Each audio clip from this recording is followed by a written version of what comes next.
குண்டர் தடுப்பு சட்டத்தில் கைதாக போகிறாரா அனைத்திந்திய பாட்டாளி முன்னேற்ற கட்சியின் தலைவர் CN ராமமூர்த்தி. எங்க ஐயாவை பகைச்சுக்கிட்டா இதுதான் நிலைமை எச்சரித்த புதுச்சேரி மாநில இளைஞரணி செயலாளர், உண்மையாகவே அக்னியிலிருந்து பிறந்த ராமதாஸின் உண்மை தொண்டர். என்ன நடந்துச்சு அப்படிங்கிறத விவரமா பேசலாம் வாங்க. அனைவருக்கும் அரசியல் வெங்காயத்தின் அன்பு வணக்கம். ஆண்ட பரம்பரை என்னும் ஜாதிய மனநோய்க்கு எதிராக நாம் களம் காணுவது இன்றியமையாதது என்று நீங்கள் கருதினால், தங்களுக்கு வாய்ப்பு இருந்தால் நமது அரசியல் வெங்காயம் சேனல் வளர்ச்சிக்கு நீங்களும் பங்களிக்கலாம். CN ராமமூர்த்தி என்பவர் தரக்குறைவாக ஒரு அரசியல் மூத்த தலைவர் என்ற மரியாதை இல்லாமல் மருத்துவர் ஐயா அவர்களை, எங்களின் குலதெய்வத்தை இழிவுபடுத்தி கேவலப்படுத்தி நிறைய பேசுறது எங்களுக்கு பிடிக்கலங்க. அதே மாதிரி மருத்துவர் சின்னையா அவர்களையும் தரக்குறைவான விமர்சனம் செய்து வராரு. இதனால நாங்கள் என்ன சொன்னோம், காவல் நிலையத்தில் முறையாக புகார் கொடுக்க போறோம். பக்கத்தில் இருக்கிற காவல் நிலையத்தில் CN ராமமூர்த்தி மீது நடவடிக்கை எடுக்க சொல்லி காவல் நிலையத்தை புகார் கொடுக்க போறோம். அந்த புகாருக்கு உடனடியாக காவல்துறை நடவடிக்கை எடுக்கும் என்ற நம்பிக்கை இருக்கு. அப்படி எடுக்கலைன்னா நாங்கள் நிச்சயமாக சாலை மறியல் பெரிய அளவுக்கு நான் திண்டிவனம் பகுதியில் ரவுண்டான் பகுதியில் நிச்சயமாக ஒரு பெரிய இப்போ ஐயா கிட்ட நடந்த நிகழ்வை நேற்று நான் சொல்லியிருக்கிறேன் இந்த மாதிரி இருக்குதுன்ட்டு. ஆனாலும் இப்போ திரும்ப ஐயாவை சந்திக்கிறதுக்காக சொல்லிட்டு அவரோட பர்மிஷனோட அவர்கிட்ட இந்த நடந்த தகவல் எல்லாத்தையும் தெளிவாக சொல்லிட்டு காவல் நிலையத்தை போய் நான் முதல் கட்டமாக புகார் கொடுக்க போறேன். CN ராமமூர்த்தியை கைது செய்து சிறையில் அடைக்க வேண்டும். தமிழக அரசு இதை உடனடியாக செய்ய வேண்டும். உண்ணாவிரதம் பண்றதுக்கு முடிவு எடுத்திருக்குங்க.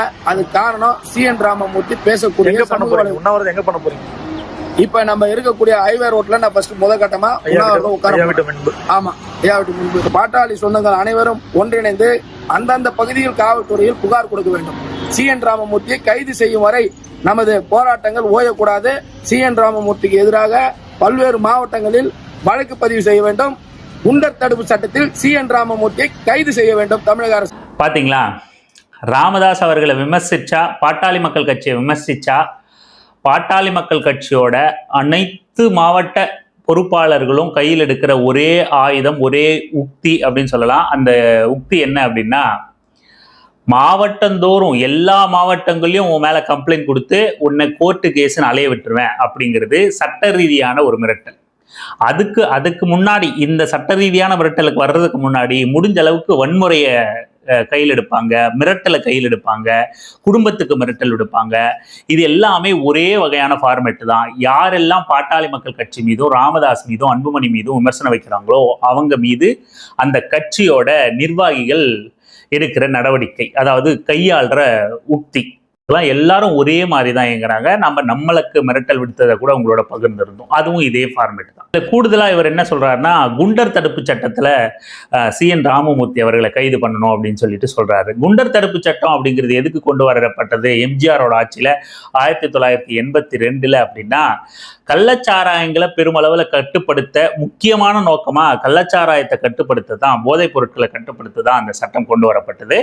அதுக்கப்புறம் பின்னால மணல் கடத்தல், சினிமாக்காரங்களோட கோரிக்கை ஏற்று திருட்டு VCD விற்கிறவங்க, DVD விற்கிறவங்க, இந்த மாதிரியான பல்வேறு சமூக விரோத செயல்களில் ஈடுபடுறவங்க, குற்றம் நடக்கிறதுக்கு முன்னாடியே அதை தடுக்கிறதுக்காக இந்த சட்டத்தை பயன்படுத்தி யார் மேல சந்தேகம் வருதோ அவங்களை தூக்கி ஜாமீன் இல்லாம 1 வருடத்துக்கு கிட்ட சிறையில் வச்சிருக்க முடியும் காவல்துறையால.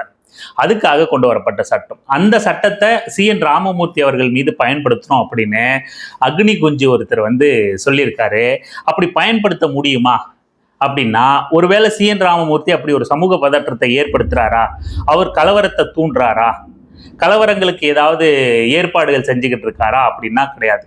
உண்மையிலேயே அந்த குண்டர் தடுப்பு சட்டத்தை பிரச்சனைகள் நடக்கிறதுக்கு முன்னாடி செயல்படுத்தணும், அப்படியான சம்பந்தப்பட்ட நபர்களை கைது பண்ணணும் அப்படின்னா, இந்த அக்னி குஞ்சியை தான், நெருப்புல இருந்து பிறந்த நபரை தான், ராமதாஸோட இந்த தீவிர விசுவாசியத்தான் முதல்ல தூக்கி உள்ள வைக்கணும்.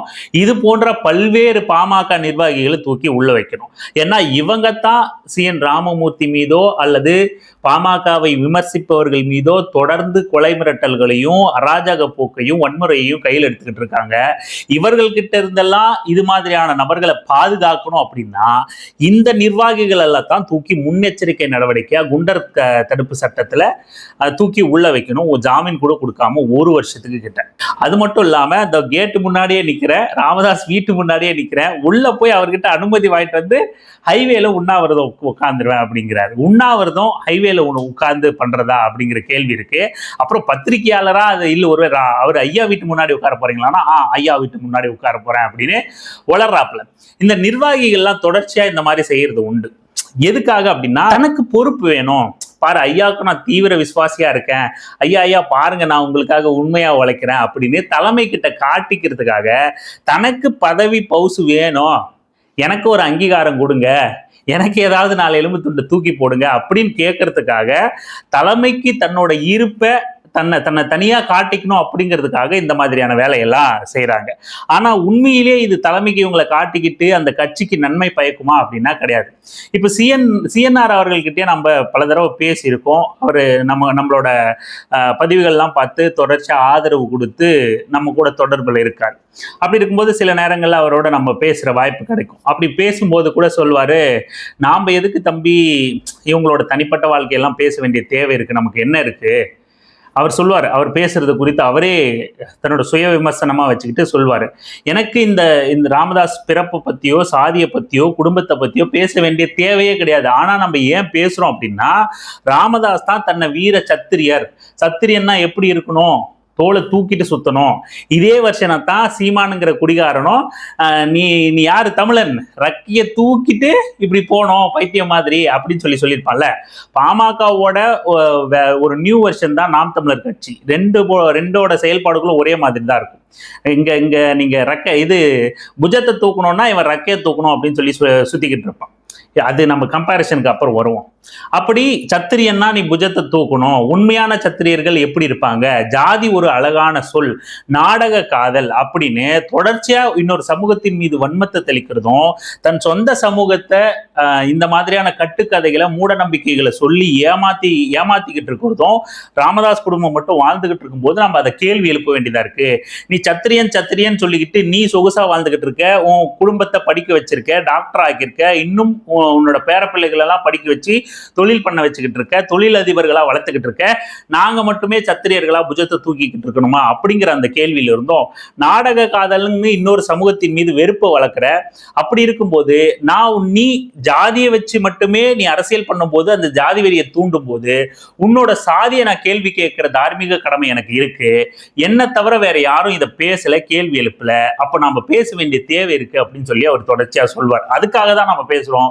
மற்றபடி தனிப்பட்ட ரீதியில தனிப்பட்ட தாக்குதலை அவங்க மீது நடத்தணும்னு நமக்கு ஒன்றும் அவசியமே இல்லை அப்படின்னு சிஎன்ஆர் அவர்கள் தொடர்ச்சியா பேசும்போதெல்லாம் இதை சொல்லிக்கிட்டே இருப்பார். நம்ம அனைவரும் சமம், இல்லைன்னா பாதிக்கப்பட்ட மக்கள் பக்கம் நம்ம நிக்கணும், அதுதான் நம்ம கட்சியோட கொள்கை அப்படின்னும் அவர் தொடர்ச்சியா சொல்வார் CN ராமமூர்த்தி அவர்கள். அதுதான் நம்மளோட நிலைப்பாடு.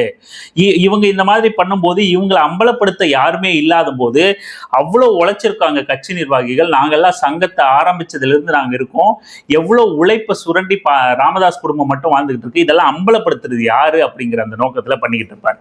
இப்போ இந்த மாவட்ட நிர்வாகிகள்லாம் இதை எதிர்த்து, இவர் பேசுறதை எதிர்த்து நான் வழக்கு தொடுக்கிறேன், போராட்டம் பண்றேன், காவல்துறையில மாவட்டந்தோறும் கொடுக்குறேன் அப்படின்னும் போது அதுக்கு யாருக்கு அது பேக் ஃபயரா மாறும் அப்படின்னா ராமதாஸுக்கு தான். ஏன்னா வெட்ட வெளிச்சமா பத்திரிகைகள்லாம் வந்தது தெரியும். ராமதாஸ் பட்டியல் இனத்து சர்டிபிகேட்டை வச்சு இல்லை அந்த இடஒதுக்கீட்டுல மருத்துவம் படிச்சார் அப்படிங்கிறதும், அந்த ஹாஸ்டல்ல அவர் தங்கும் விடுதியில் அவர் தங்கி படிச்சார் அப்படிங்கிறதும், மருத்துவரா அவர் பயிற்சி பண்றதை தடை விதிச்சிச்சு நீதிமன்றம் அப்படின்னும் பல்வேறு குளறுபடிகள் நடந்திருக்கு. அப்போ கட்டாயமா இவங்க வழக்கு தொடுக்கும் போது சிஎன்ஆர் அவர்கள் அவர் தரப்பு வாதத்தை நீதிமன்றத்தில் வைக்கும் போது இங்கிருந்து ராமதாஸ்க்கு அவரோட ஜாதி சான்றிதழை காட்டியே ஆகணும், அவர் ஜாதியை நிரூபிச்சே ஆகணும் அப்படிங்கிற அந்த கட்டாயமும் நெருக்கடியும் ஏற்படும். 2வது நெருக்கடி என்னன்னா, அவர் சுசீலா அவர்களை பத்தி பேசுறார்.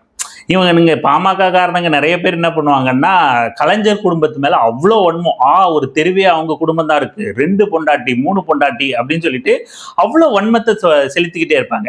அப்போ நீ உன் மூஞ்ச கண்ணாடியில பார்த்துக்கிட்டு ராமதாஸ் கிட்ட அந்த கேள்வி கேளு, உன் கொலசாமி கிட்ட கேளு அந்த கேள்வியை அப்படின்ற அந்த பாயிண்ட் ஆஃப் வியூல தான் சிஎன்ஆர் அவர்கள் அந்த சுசீலாங்கிற அந்த விஷயத்தையும் அவர் தொடர்ச்சியா கொஸ்டின் பண்ணிக்கிட்டே இருக்காரு.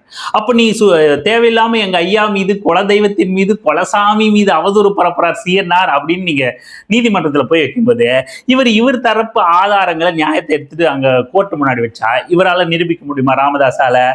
அப்படி இல்லைன்னு சொல்லிட முடியுமா? இந்த விஷயம்லாம் அப்போ நிரூபிக்கப்பட்டா யாருக்கு பின்னடைவா மாறும் அப்படின்னா ராமதாஸுக்கு தான்.